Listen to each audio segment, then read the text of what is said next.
Hello and welcome into Hawkeye Headquarters Weekly podcast. Evan Denton alongside Joel Keller. Joel, happy Thanksgiving. Dude, happy Thanksgiving, man. It's been a great couple of weeks. Absolutely. We are back and we are ready to go. Iowa goes on the road and beats Nebraska again, this time 40-16. Joel, is it even a rivalry at this point? I mean, you said that and I was like, obviously, but honestly, come on, 10 of the last 11, wow. And being in Lincoln for that game, it really looked like varsity versus JV, especially in the second half. I mean, Iowa shuts them out. And Nebraska, they lost their will, I think, about halfway through the third quarter. I'm like, this is not a rivalry anymore. No, yeah. And every year it seems like the only thing keeping it a big rivalry, or not even that big, but keeping it heated on the field is because Nebraska gets frustrated and their emotions just get let go, or they won't shake the hands of the captains. It's they're just doing all of these other things except for playing well on the field, and It's just Iowa dominance. Matt Rule, he's not him. No, he's not him. I don't get any of the hype around him. He's not the guy.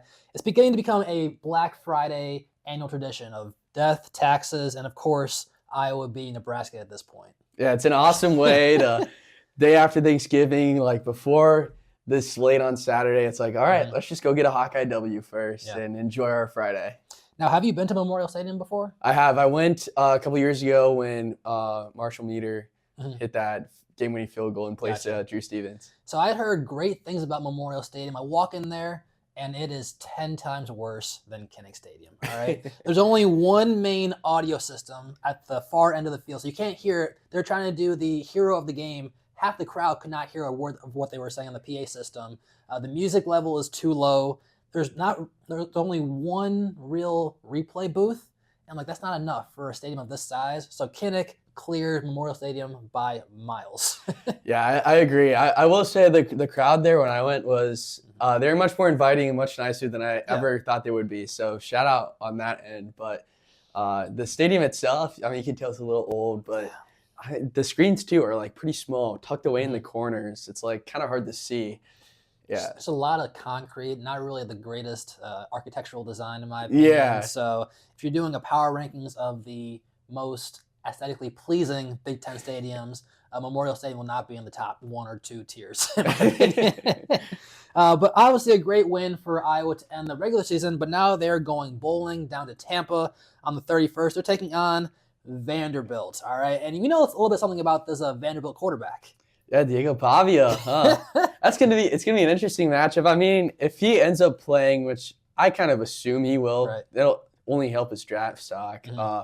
It could be a statement opportunity for Iowa to kind of lay the hammer down and say, hey, we can play with these upper mid-tier SEC teams, compete with the Vandies, and along with Vandy, that kind of says okay, Texas, Tennessee, Bama, kind of that tier of SEC teams. They say that styles make fights, and you look at Kirk Ferentz, who's very close to the vest, goes by the book, never really makes any outlandish statements. And then you got Diego Pavia, who's not afraid to give his 2 cents on any matter whatsoever. He says that I am a Heisman Trophy candidate. They have a campaign going for him. He might still make it to New York City for the final, but it's going to be funny to see how his personality matches up against, say, Kirk Ferentz and Phil Parker, who really don't say a whole lot in the media. Yeah, just complete opposites. And you don't see that too much in the Big Ten when they play, because I feel like the Big Ten, they're all somewhat similar. No one's kind of out there like Pavia or I think back Menzel was the next guy.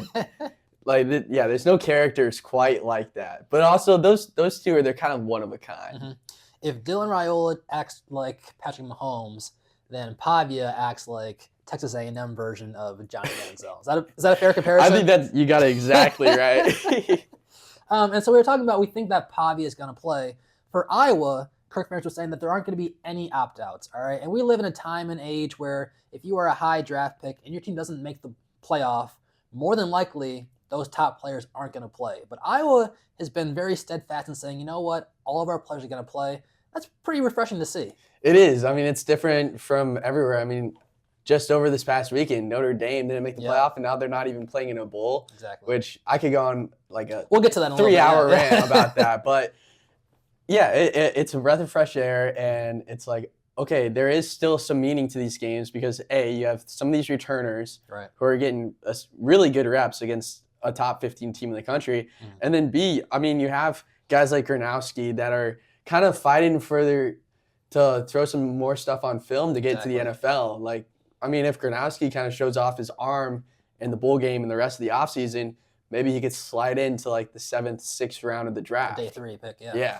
No, I agree with you because I've seen both sides of the argument about how do you prep for a bowl game. All right, do you want to send your seniors out on a high note and let them play and get most of the reps, or do you use the extra bowl practices for your younger players that you're going to see in the rotation more next year, like a Cam Buffington, maybe a Nolan DeLong at linebacker, or do you keep with Shire and Jaden Harrell? I think Iowa has the right approach of going all in on this game because we're not going to see any more Caden Weegan in the black and gold, no more Logan Jones. Mark Gronowski, this is his last game for the Hawkeyes. I like it that Iowa puts everything that they have into the bowl game. Yeah, and obviously we're not there at practices during bowl prep, but it is clear, it's been clear over the last couple of decades that Iowa, even though they are going all out for the bowl game, they're still giving the reps needed to those younger guys who won't see the field as much in-game because they come out of bowl season and into spring practice, and you can see the leaps that they made from last year at spring practice or at summer training. The last time we really see those younger guys who don't have a role in the team really get the opportunity to perform. Right. And again, the bowl game's on December 31st down in Tampa. Vandy's offense is one of the more potent offenses in the country, both passing and on the ground. But Iowa's already seen a couple of really good offenses, both in Oregon and USC. Are you at all worried about how this Vandy offense might pair against the Iowa defense? At the beginning of the year, maybe. Yeah. I think as the season has gone on, these cornerbacks have gotten much better, so I'm not as worried with the passing game. They really turned it around Nebraska after Emmett Johnson took it 70 yards, whatever. Yeah. Not quite to the house, technically. The half-yard line, right? But, yeah, I mean, after that play, it kind of seemed like Iowa started to wrap up a little better. So I think as long as Shire can play, they'll be all right. I'm not too worried. I don't think the Hawks were in a situation where they're going to get blown out like they had against Tennessee a couple years back. It always shocks me just how quickly football season comes and goes. It feels like we're just talking about week 1 expectations, and now we're already heading into bowl season. It's just way too fast, in my opinion. It is. It's so quick. It's like, 12 weeks. Yeah. That's so long. Yeah. No, it feels like 2. Well, 12 weeks, 12 games have led to a lot of great moments for the Hawkeyes this season. In honor of, on social media, all the Spotify and Apple Music raps, we're doing an Iowa Football edition, going over our top 5 moments of the season so far and why. Let's alternate. What was your 5th best moment of the year for the Hawkeyes? Okay, this one was one of the hardest ones to pick, to narrow down. But I think at number 5, I got to go with the Lutmer pick against Indiana. That set up what was a potential game-winning field goal and never happened. But in the moment, that moment was so just awesome. It was like, okay, we have a chance. We actually have a shot. And to be in Kinnick for that, the crowd erupted. It was sick.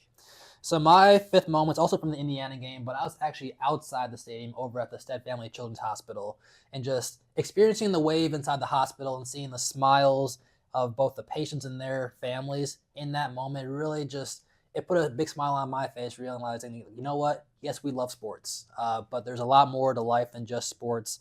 And so that's a moment that I still think about. I get goosebumps even talking about it.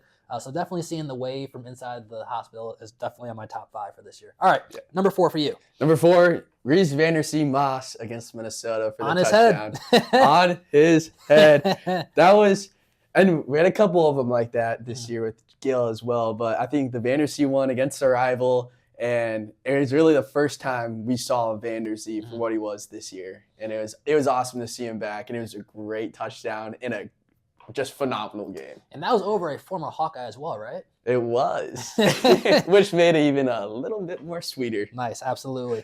All right, for me, number 4, Caden Weegan becoming the all-time leader in kick returns for touchdowns against Michigan State. His 6th of his career. He is a human highlight. Whenever he gets the ball in his hands, he's on his way, in my opinion, to becoming the next Iowa All-American. Just named the Big Ten Returner of the Year for a 2nd straight year. He has done it all. He's going to go down in the Hawkeye history books. He is, and rightfully so. Rightfully so. And I actually, that's my number 3. Number 3, okay. I kind of copped out on it. Just any Caden Weegan punt return touchdown. They were so fun every time because everyone's so excited when the punt happens. and then it just keeps building. It's like, can we get any louder? And then, of course, Kinnick does once he crosses the goal line, and it's just an eruption. It's amazing. It's rarely a straight line with Caden as well. He goes in and out of the defense, snaking his way down the field, and just he keeps finding the end zone. So. Yeah, you start to like see the path as he's working his way down, and it's like, oh my god, he's got a chance. All right, so that's your number 3. My number 3 is a little interesting. All right, it's when Kirk Ferentz became the all-time leader in wins by a Big Ten head coach against UMass, 47-7. Obviously, he would have wanted that win record to come 1 week prior against Iowa State, but nevertheless, I really feel as if in that game, all 3 phases played complete football, and Kirk Ferentz finally got his flowers around the nation, in my opinion, because he's been the model of consistency. And see him get emotional in the post-game press conference, it meant a lot to him. He didn't talk about it the entire year up until that point, but just a shout out to Kirk Ferentz for breaking the all-time record. Yeah, and the best part about it was the amount of Hawkeye fans that stayed around for that interview. And it was a long interview, I got to say. It was. It was probably a little too long, but it was still a really cool moment, and all the videos and stuff with it too is just like, wow, this guy really is a phenomenal coach. Yeah, he is Iowa football. Yes. All right, top 2. What's your number 2? Number 2 is also a what could have been moment. Gronowski's touchdown against Oregon. In the moment, 1 minute to go in the game. Oh my God, that could have been. I mean, it was so hype in the moment, and it could have been so much better. But it's still. I mean, you think back this year, you're probably going to think about Gronowski's ability to run the ball, and that's one of his best runs was just to sneak in there. Running outside and into the goal line. Okay, I'm curious what your number 1 is because I might steal what you just said for my number 1. Number 2 for me, the Nebraska game. All right, not on the field, but it was post game. All right, Aaron Graves walks to the post game press conference podium. Okay, he had arguably the craziest 24 hours you'll ever see from Thanksgiving to Black Friday. Less than 24 hours prior before kickoff, his wife gave birth to their first child named Grayson. All right. And he was talking about just how often during the game he was thinking about Grayson. He got emotional, like, wow, I'm now a father. It gave him extra incentive going into that game to really perform. He said, guys, I just left my wife in the hospital. We are not losing this game. And sure enough, they won that game 40-16. But just seeing the joy in his face, he told us that he got a game ball in the locker room, not only for him, but for his son Grayson, and just how grateful he is for his teammates. Just seeing Aaron Graves become so emotional, I will never forget that moment from this season. Yeah, that is an awesome moment. You clearly went more sentimental on your list a little than bit, I did. But, that was a great moment and a great way to, like, cap the season, honestly. Absolutely. Yeah. All right. Joel, what is your number 1 moment from the Iowa football season so far? My number 1 moment is when the 90-year-old ran for the first down against Penn State. That's what the AD said, the Penn State AD said. The 90-year-old. Yeah. But when Gronowski ran for the first down and ended it in Iowa, got their key victory this year, even though it's not the Penn State that we know, they still had, it was still the best win, the most hype, and it was kind of like, okay, the Hawks are legit. They're a good team. Right. And it was kind of Gronowski's Iowa moment. Okay. Since it was the only win where it came down to the wire. See, I like how you're ending on a high note. All right, with a positive moment. It's the top moment of the year. It's got to be positive. I'm gonna be a little bit of a downer here, so sorry to our viewers. My top moment is the Mark Gronowski touchdown run on the quarterback draw against Oregon, because not being from Iowa, Kinnick Stadium, that is the loudest I've ever heard it. In that split second, just the student section going absolutely crazy, and everyone looking around like, okay, Iowa can actually do this. And then, of course, Dante Moore's heroics. But just that minute, 2 minutes between the touchdown, the media timeout, and everyone just getting so excited. You had the security getting ready in case the people stormed the field. And then it went downhill. But we still have that 2-minute stretch of, wow, Iowa has arrived on a national scene. Those games on CBS.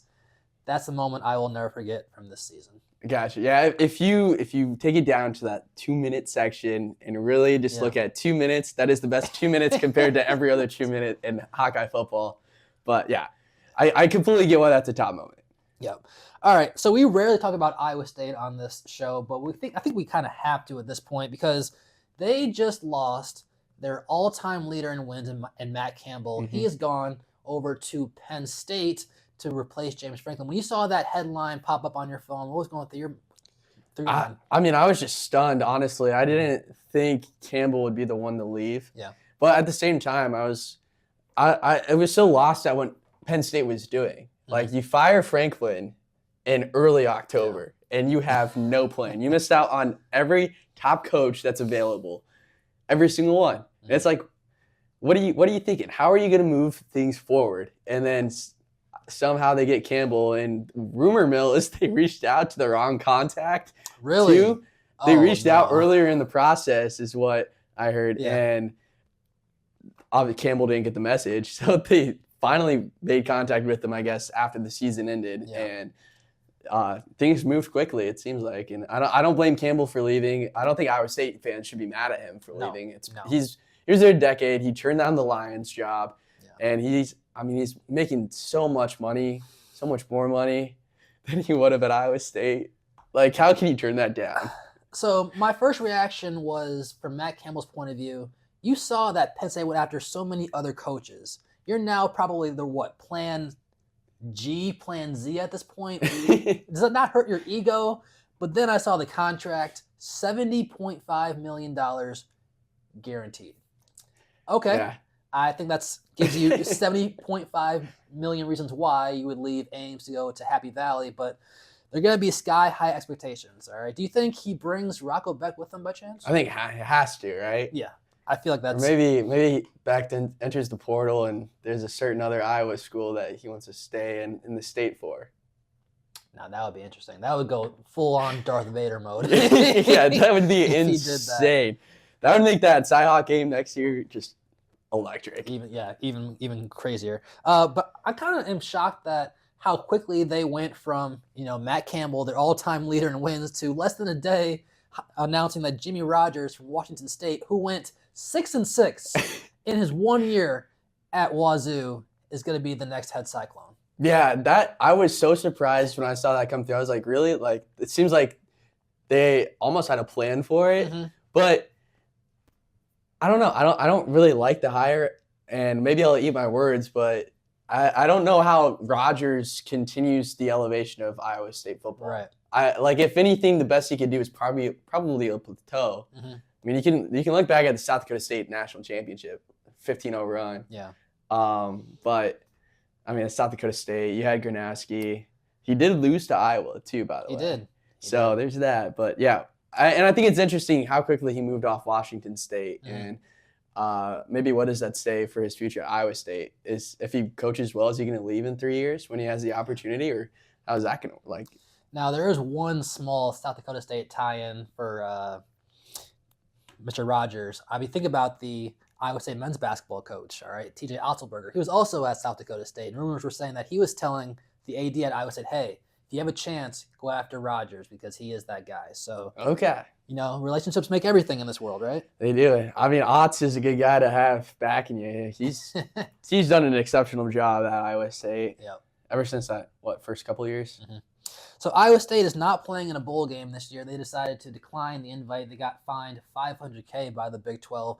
But they're not the only team to turn down going to a bowl game. You got Kansas State, Notre Dame. Okay, that's a different conversation. Yeah. But are you kind of scared that might become the norm if it becomes a playoff or bust mentality, that we're not going to see these middle of the pack Power 4 teams taking on bowl games? I am a little concerned, and I think there needs to become a rule. Yeah. And I like how the Big 12 has the fine in place. I think there should be probably a little more harsher punishments, but I would like to see a change too. I like if your coach leaves, I think you should be allowed to not participate in a bowl, because I mean, how is Iowa State going to field a team? Right. Yeah. And that makes complete sense for them to not play in a bowl game. But Notre Dame, are you kidding me? Like, I almost want to go as far as like a 1 year postseason ban. Like, that is just absurd. You all you do is whine all season long how you should be in it. Then you have the opportunity to go play BYU, who's another team that's complained a lot about how things turned out. And if you win that game, maybe you can state your case even louder. Right. How you should have been in.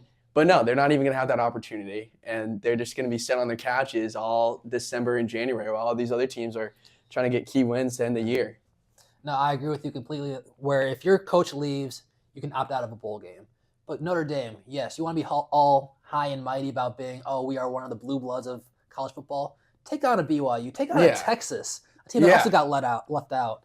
Don't just sit out entirely. And no, maybe 1 year of probation out of the playoff might be a little bit extreme, but I like where you're going with that. I really hope that this age of young kids get what we had, where Capital One Bowl week, every game mattered, no matter where it was located. It could have been the Idaho Bowl, it could have been the Little Caesars Bowl, but you were just glued to the screen because bowl games meant something. And I really feel as if you get into this playoff or bust mentality, we're going to miss a lot of great teams just not getting that last opportunity. So I really hope that Notre Dame, Kansas State, Iowa State didn't set a new precedent for bowl games moving forward. All right, let's go on a little bit of a fast break now to the hardwood because we have some massive games this week in both men's and women's basketball. Let's start off with the battle of Iowa and Iowa State women's basketball. All right, this is the one I'm more excited about. 2 undefeated teams taking part in Ames later this week. On a scale of 1 to 10, how massive of a game is this for Iowa? I think it's a solid 7 or 8. Yep. You know, they've got a lot of good games on the Big Ten schedule and then UConn as well. So a lot of opportunity, right? But if you can beat Iowa State at Hilton too, I mean, that's a statement right there. Iowa State, top 15 team, obviously. UConn number 1. I'm playing them on December 20th. I think this is a really good test for Iowa. Obviously, they beat Baylor on a neutral court. But if you can go into your biggest rival's backyard and win a game that's probably going to be close to being sold out, in my opinion. Oh, yeah. That's going to do wonders for this team's mentality moving forward. It will. And you kind of saw that last year, too, when they beat Iowa State at Carver.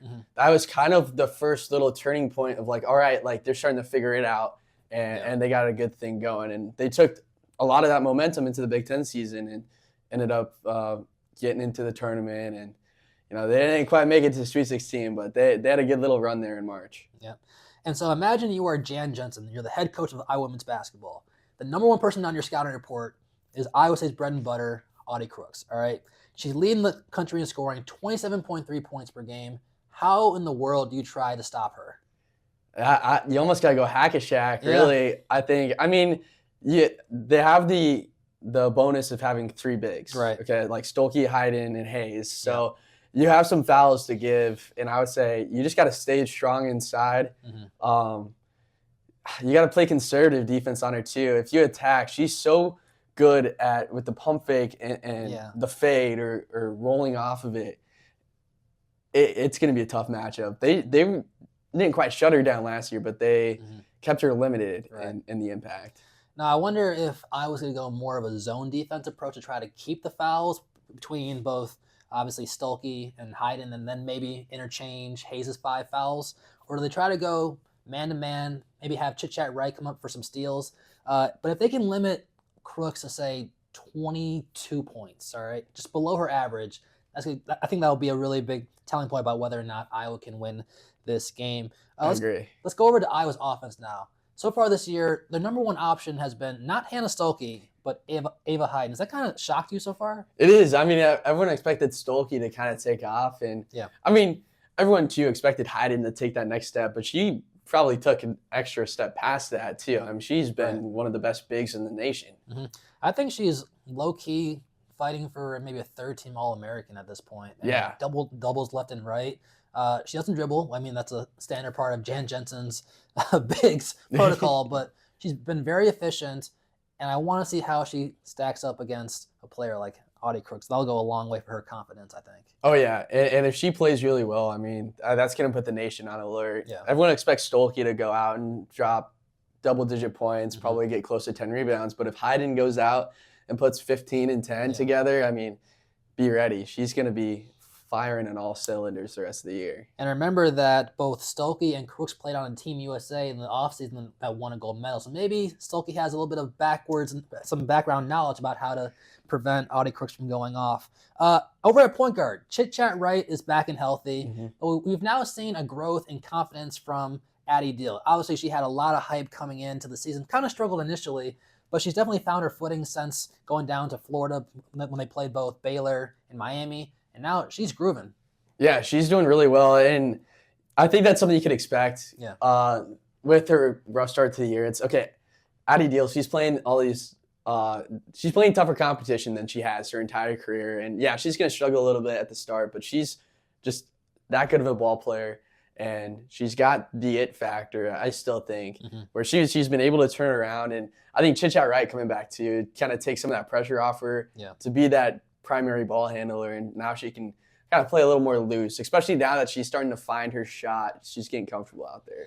Then you throw in people like Taylor Stremlow, Taylor McCabe, if she can knock down a couple of threes. Our local product, Journey Houston's been playing some pretty key minutes so far. Oh, yeah. Houston and Chit-Chat Wright on the fast break is – and then finishing it off with Hayden, who's like the fastest girl on the court. When they get running, the Hawks are dangerous. Yep. Kylie Fierbach maybe getting a couple steals on the defensive end, turning that into some transition buckets as well. It's going to be a very interesting game, in my opinion. That's on Wednesday. All right, let's go to the men's game. All right, Iowa goes to MSU. Gets their first loss of the year. MSU is a top 10 team. No problem with that. They bounced back and they beat Maryland pretty easily, 83-64. Now they're going to a top 5 Iowa State team who happens to be undefeated. Joel, how worried are you about this? I am scared. And I was scared going into the weekend. And then I saw that Iowa State-Purdue game at Purdue. My word. And yeah, I'm not looking forward to this game whatsoever. This could get really, really bad. Iowa State's they've got their team this year. They have the best team they've had in a long time, probably since Monte Morris era. Yeah, when they had that deep run.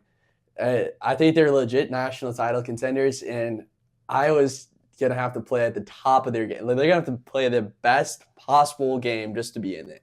I mean, not many teams go into Mackey Arena in West Lafayette and absolutely destroy Purdue. The number 1 team in the country at the time, the way that Iowa State did. This is going to fall on Bennett Sturtz's shoulders. Right? It is. It has to. Is it a stretch to say that he is the most important player for a given team of any team in the country? I think so. I mean, until someone steps up as the true number 2, he is. I mean, the offense goes as he goes, and really no one is there to save it when he's faltering, when he's not hitting his shots. It's just kind of I mean, you saw it in that Michigan State game. No one could buy a shot, and it was like, 20-some points at halftime? I mean, it took him a long time just to hit double digits, and it was ugly. It was very bad.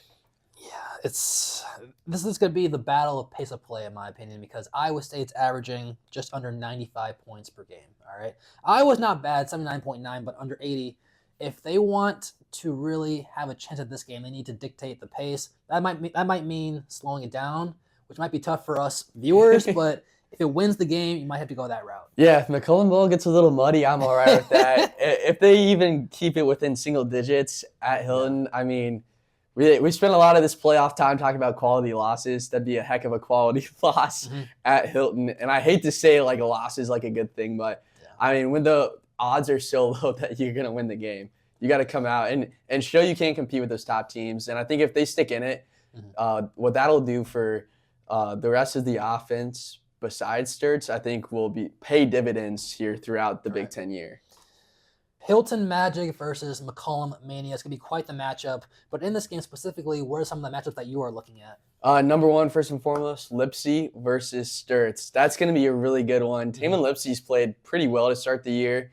I think he had a game early on where he wasn't great, but he's clearly been the Lipsy that was kind of expected when he stepped onto Ames. And I think the game is going to be decided from that matchup, from the ones. Is Lipsy going to play shutdown defense like we all know he can? He can, yeah. Or is Sturtz going to get the best of him, get hot with the step-back threes? And that's going to be the only way Iowa stays in it. If Sturtz gets the best of Lipsy, that opens up so many doors. And then, of course, the other thing is just foul trouble, I think. If you got Cam, you got Fulgaris, you got Hurok. If any of them get in foul trouble, the Hawks are kind of dead in the water. They're not going to get any rebounds. You saw that against Michigan State. rebounding. Even with them, they don't get rebounds. It's so bad. Yeah. And you can't blame the team. They're so small. Right. But it's something that they got to really look out for. Yeah, they were able to survive Maryland, even though Fulgaris got into foul trouble. He eventually fouled out of the game because they hit enough threes. That cannot happen against Iowa State. He needs to stay on the floor, just being a stretch 4. My matchup that I'm looking at is actually Tavion Banks versus Milan Momcilovic. Okay, right? yeah. I want to see how much contact the refs allow Banks to get away with, because if he can get physical and push Milan off of his spot, then they might have a chance at trying to shut down Momcilovic, because he's been lights out this year. He has a Dirk Nowitzki fadeaway to him that he's got some swagger as well.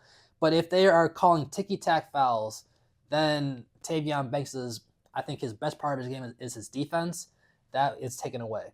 So how much contact the refs allow in this game will be very apparent in who will win this game, I think. But going back to the Taman Lipsy against Bennett Sturts, I almost think they might not put Lipsy on Sturts just because of the height difference. That is true, but then I just don't know who you put Lipsy on, if not Sturts. Cale Combs, maybe? Yeah. I mean, but he's not like an offensive threat is kind of what I'm thinking.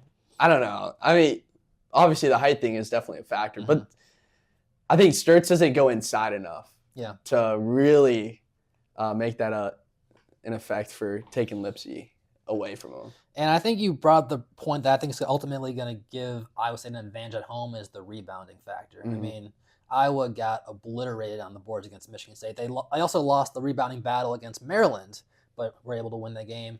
You can't give the Cyclones second and third chances consistently. You need to get a stop, get a rebound, and get back on offense. It sounds so simplistic, but it really is the fundamentals. You have to end the possession with the rebound, and I think that could be Iowa's kryptonite, not just for this game, but throughout the rest of the season. Yeah. It's been a trend so far this year that I have liked so much of what I've seen from Hawkeye basketball so far, but if there's one thing that's really stuck out to me as like a sign of, this may not be a top 16 team in the nation is the rebounding. It's going to cost them a couple games, and we'll have to see if they can make up for it. So if Iowa State wins both the men's and women's game, I kind of feel like we have to say it is now, for this year at least, a Cyclone State. Yeah, unfortunately, there's not a lot for us Hawks to stand on if that happens. Yeah, it's going to be very interesting. I'm sure it's going to be packed inside of Ames. We will be there to give you the latest both online and on air. But for now, for Joel Keller, Evan Denton, for Hawkeye Headquarters Weekly Podcast, have a great day.